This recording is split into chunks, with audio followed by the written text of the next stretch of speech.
Hello बच्चों, let's read the given question. The question says, in an experiment with sonometer, a tuning fork of frequency 200 Hz resonates with a length 36 cm and another similar tuning fork resonates with a length of 25 cm. If the tension of the string remains constant, then frequency of second tuning fork is option first is 144 Hz, option second is 288 Hz, option third is 432 Hz, option fourth is 564 Hz. So about sonometer sonometer के बारे में सबसे पहले तो हमें ये पता होना चाहिए कि it is the case of a stretch string. Alright, जो स्ट्रिंग स्ट्रेच होती है और we can say vibration in a stretch string का ही केस है सोनोमीटर का, जिसकी fundamental frequency is given by the formula n equals to 1/2l under root t by mu. अब यहाँ पे टर्म्स से हमें क्लियर होना है. Length l is the length of the vibrating wire, t is the tension in the wire, mu is linear density या इसे हम मास पर यूनिट लेंथ भी कहते हैं, और n is the fundamental frequency. So अब हमसे बोल रहा है in the experiment with sonometer a tuning fork of frequency 200 hertz resonates with a length 36 centimetre. सो इसमें दो कंडीशंस गिवन है.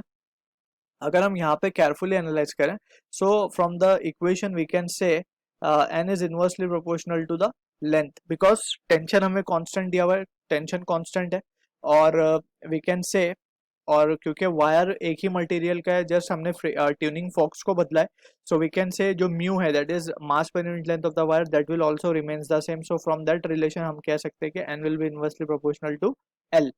अब यही एक्सप्रेशन को यूज करते हुए we will try to answer the question. Second tuning fork की फ्रीक्वेंसी को हम n2 कह देते हैं, और let's say n2 upon n1 will be equals to l1 upon l2, क्योंकि इनवर्स रिलेशन का है. सो यहाँ पे we can substitute the value. l1 हमें गिवन है 36 centimetre, so 36 upon divided by 25.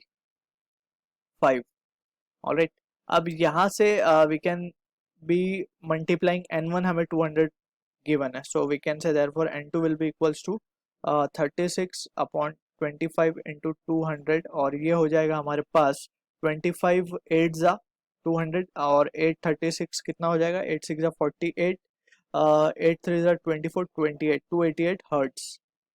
So this is the answer we are getting for the frequency of second tuning fork, जो कि match होगा option B के साथ. I hope you understood the solution. All the